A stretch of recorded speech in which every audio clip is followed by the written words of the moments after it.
inshuti zanjye rero kandi bakunzi ba Papa Sava ubu ngubu nerekeje ahantu bita mu Bakanyi.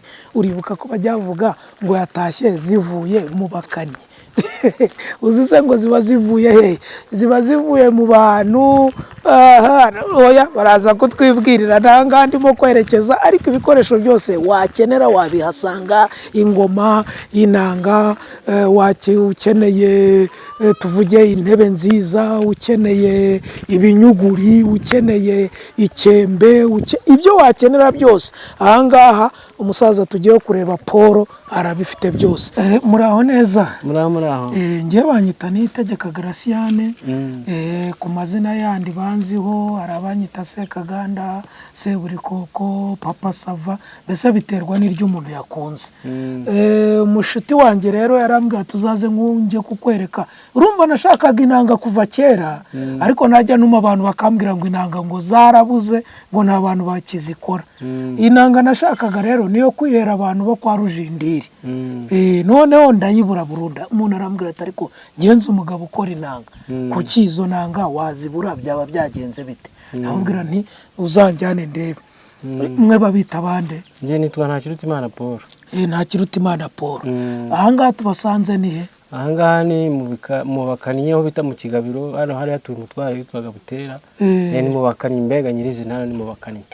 Hamwe bavuga iyo bwije nijoro ngo imbwa ziva mu Bakanyi cyangwa impyisi. Ni impyisi. Ni impyisi zabaga zivuye kurya impiruhari bakuye kuri kumpu. Ni ibiziguro cyangwa se ibyo babaga baziguye ku nkanda, ubundi nk'abatayiri bakera Bakanyi. Ibyo bakuraga ku mpurero bamaze gukora inkanda byasigaraga hanze, none bajya mu nzu, bagiye mu nzu impyisi zikaza kubitora. Ariko n'imbwa ubwo zashoboraga kuza. Oya n'imbwa zaraza zose kubera ko ari indyanye. Ese hano niho mu Bakanyi? Ni muri hafi ya Nuza yo kwa Ferepo Gatagara? Ni hirya ngaha. Ni hirya hariya.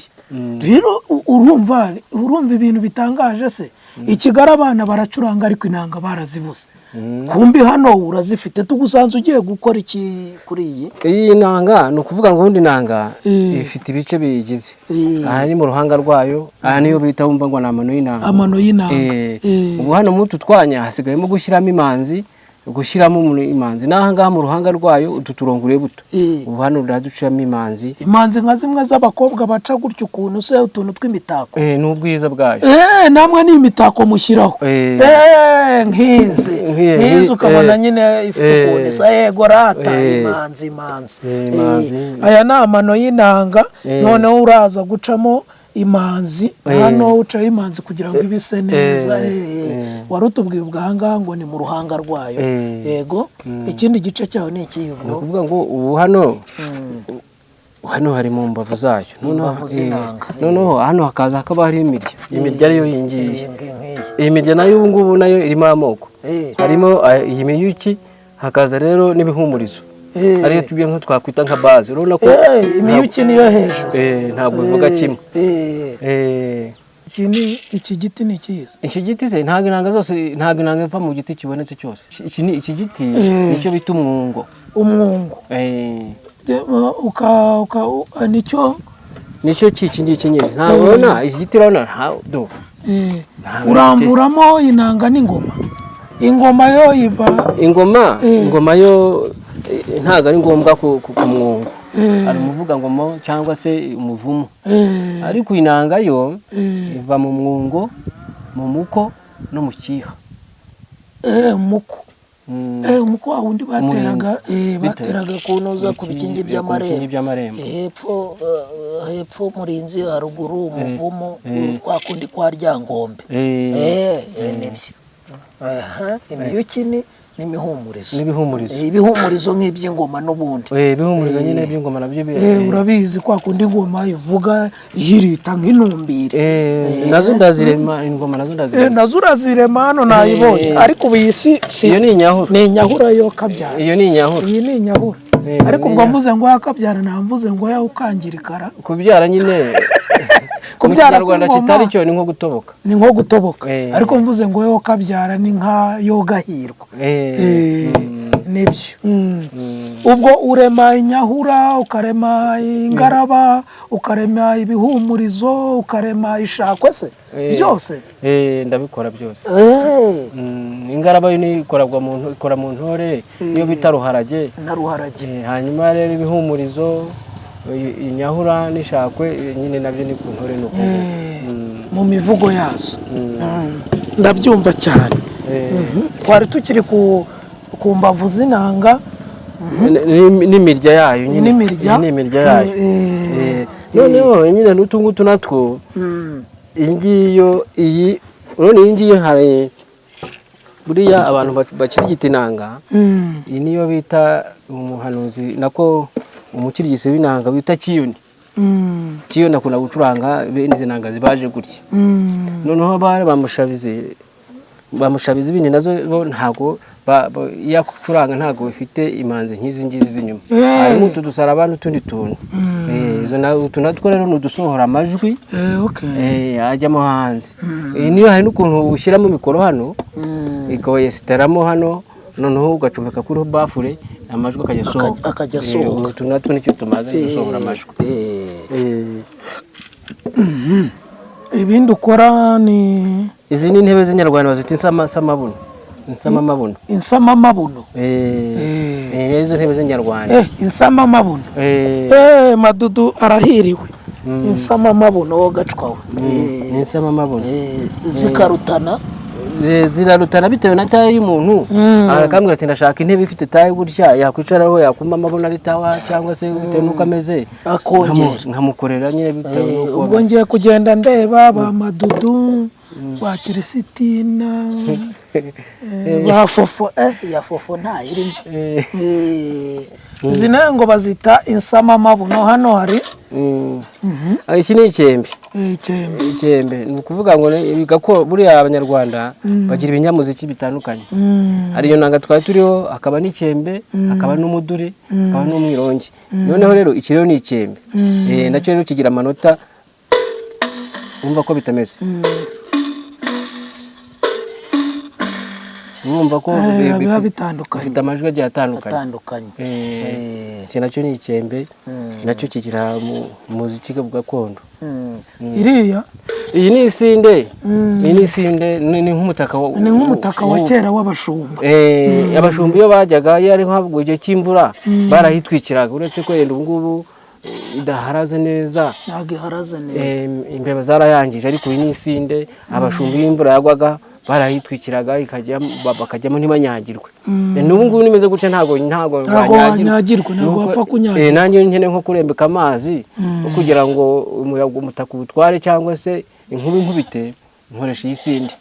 Kwa ko umutaka hari imitaka ifite akantu kakuma hejuru. Ubu ni sinde nayo iriba ry'ikisunzu. Ni nk'umurinda nkuba nta nkuba yagukoraho. Nayo ntiyagukoraho. Iriya nayo buriya nicyo babivuga. Iki kikaba ikinyuguri. Iki ni ikinyuguri. Murabizi mu Kinyarwanda bakora ibintu cyane cyane abatarekera n'ababandwa, ariko nacyo ni igikoresho cy'umuziki. Cyane cyane iyo bari kubyina nka bamwe ba Mombo. Ari umugabo ukunda kugakoresha ngo irarundebe nkirabarera, irarundebe. Ndamuzi waza Karongi. Hanyuma iyo ni ingabo y'isuri. Ni ukuvuga ingabo y'isuri irimo amoko abiri. Hari iyo abiga kumasha. Bamwe bamasha ni impiru. Bamasha ni impiru, ni iyi ngiyi bakoresha iyo bagira ngo bagere muri target mu Kinyarwanda nko kuboneza. Bigira kuri iyi ngiyi bakoresha impiru ariko atari imyambi. Ni bakoresha iyi bagita icondo. Noneho rero iyi ikaba umukondo. Noneho iyo urugamba rero ingabo y'isuri y'urugamba hano mo imbere haba harimo igiti. Yari y'urugamba haba harimo igiti, noneho ugashyiraho isuri. Noneho wa mwambi waza ugatikura ugasubira kuri cya giti, ugafata kuri cya giti, noneho ni isuri ukayifata. Noneho wa wundi ufite iyo ngabo umwambi ugaheramo akawufata akawushyira mu mutane. Wa wundi wamurasaga imyambi ikamushirana, noneho akajya wa wundi noneho akamwatu icondo ariko naryo ubwo muraryongera iyo ariyo kujya ku rugamba. Icondo ni ukuvuga ngo ubwo uyishyiraho isuri ukurikije igiti kirimo imbere riba ari rinini, niyo wumva rugaruka mukubita icondo ry'ingabo riba ari icondo risutuye ku buryo n'umwanzi ryamugirira nabi ahita yigira hano tuyiboshye n'uduki. Iyi ni isuri, niyo suri ubikura yose ibiti by'isuri. Ni ukujya muri Nyungwe cyangwa muri zari nka kurenganzira nkatugurayo amashyamba ya kinyarwanda. Ariko ibindi izi ni imbingo. Izi ni imbingo.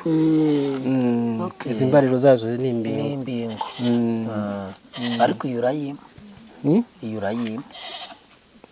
nitwumvikana ndayiguha.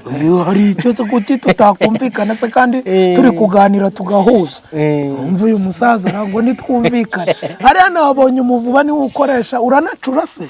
Gucura se ni uko umwanya wenda nkubura, ariko no gucura byakunda, ariko uriya nkukoresha nshimanzi kunanga nk'iki kinyugu nacyo hari ugiye gukoresha ku muriro, ubu noneho ugakoresha kuma ku buryo kaba gashyushye kakabikora neza. Ariko wanacura ukanagura amasuka ukanagura iki? Nabikora rwose n'amayugi kuyakora.